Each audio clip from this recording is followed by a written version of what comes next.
Mga kabutya, pala yung tupa ng galing sa New Zealand. Panoorin nyo kung paano itiwain. Gandang klase ito na tupa. Yan o. Nati-prombo, silver barn. Bali pa klase pag-iwan namin ito.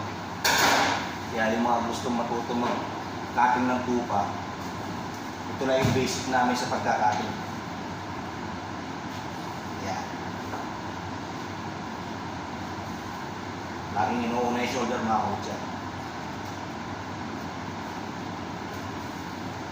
Pero pag nasa kumpanya na kayo ng ano, puro lagari na yun to, ginagamit yung banso.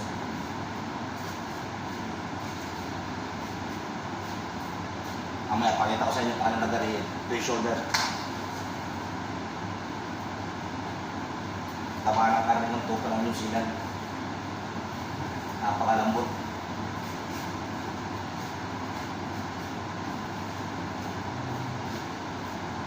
Yan. Yung shoulder, oh, taba.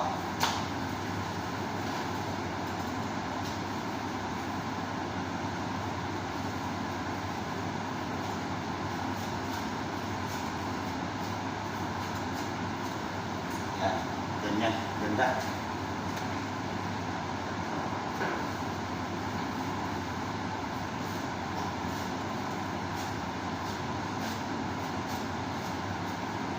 Itong cutting sa amin, cutting lang dito sa shop namin yan.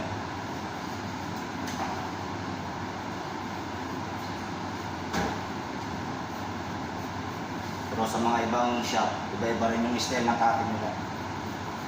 Sa amin kasi sa pagdi-display namin yan.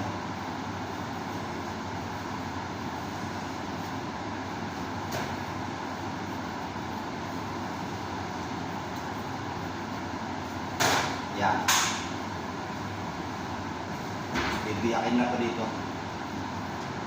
Kasi may joint ito dito mga kabutya.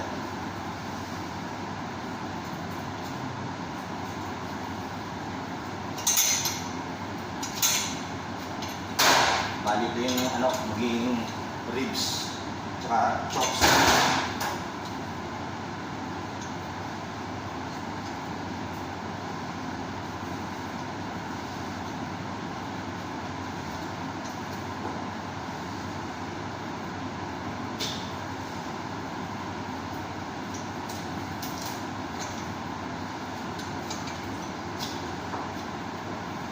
Yan, papakita ko sa inyo paano ko lagarihin, kaso malayo yung lagari.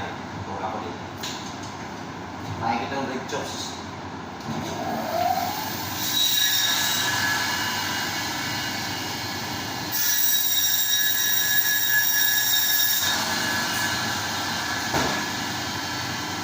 Ito yung neck. Okay.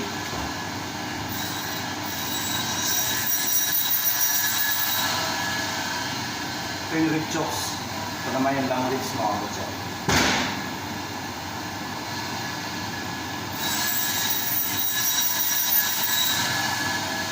Yan o. Pakita ko kayo dito kung paano ito iwan. Yung loin chops naman sa amin, diretso yung nakati na. Yan o, laki.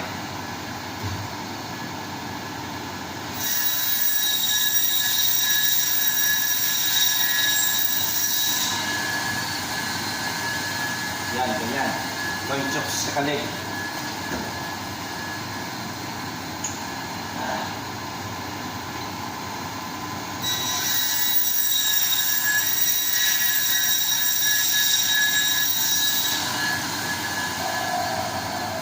Iba-iba yung style din ng cutting mga kabutya ito.